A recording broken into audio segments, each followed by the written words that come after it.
వాడిని మనము గట్టునున్న వాళ్ళు పొరపాటున వాడు నదిలో ఇరుక్కుపోయినప్పుడు అరే నువ్వు ఈదురా గట్టిగా ఖచ్చితంగా ఈదగలవు అని చెప్పేసి మనం అయితే ఎప్పుడైతే ప్రోత్సహిస్తామో 10 మంది గట్టునున్న వాళ్ళు ఖచ్చితంగా ఆ నదిని ఈదగలడు.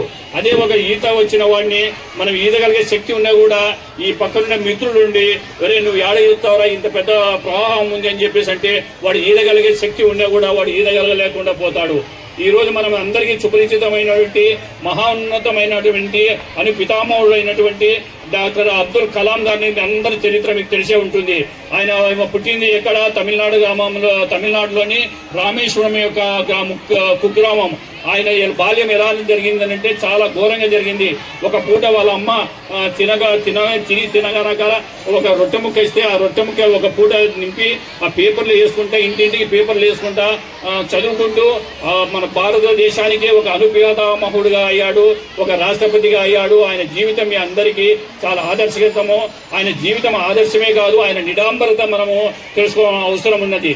ఆయన రాష్ట్రపతి నుంచి ఆయన బంగ్లా ఖాళీ చేసేటప్పుడు కేవలం 5 జతలతో ఆయన సూట్ కేసు పట్టుకొని బయటకు వచ్చినటువంటి మహానుభావుడు.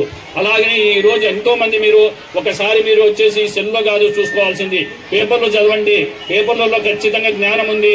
ఆ పేపర్లు చదివి ఈరోజు మనం ఎంతో మంది ఐఏఎస్లు ఐపీఎస్లు ఉన్నతమైన స్థానాలకు బిజినెస్ మ్యాన్లు అయ్యారు. ఈ రోజు మీరు టీవీ పెడతానే ఒక ఆయన వస్తాడు, మా గోల్డ్ కొనండి లలితా జ్యువెల్స్ లో మీకు బంగారం ఉంది అని చెప్పేసి మీకు అల్లా చెప్తారు. ఆయన చూస్తాను మిమ్మల్ని నవ్వు వస్తుంది మీకంతా. కానీ అతని జీవితం ఎలా భయంకరమైనది అంటే ఆయన వచ్చేసి తనకు తిండి కూడా తిండి లేదు. కానీ ఆయన చిన్నగా ఉన్నప్పుడే తన యొక్క తల్లి గాజులు 2 గాజులు ఉంటే ఆ 2 గాజులు తీసుకుపోయి బంగారు దుకాణంలో పని చేస్తుండేవాడు మద్రాసులో.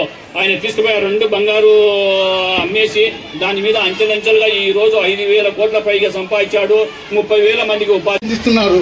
వేరే రాష్ట్రాలకు కూడా మొన్ననే 2 లారీల బియ్యాన్ని పంపించాడు. అటువంటి మహోన్నతమైన వ్యక్తి మా మిత్రుడు బిసారి రాజారెడ్డి గారు.